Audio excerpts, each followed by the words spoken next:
We're going to touch up some of the rust spots here. Let's go down and do a couple of these hard ones down the end. Let's do some ugly ones. Behind it. Okay.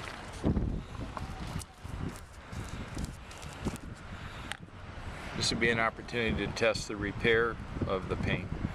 How about this one right here? No prepping. These are no prepping, no grinding, not even wiping. And I think we're pretty confident that this will actually adhere just fine. We've got a marker on these, so Richard will be able to track these through their life. And we've got them documented here, so we actually can take a look and see how many spots we've touched up. And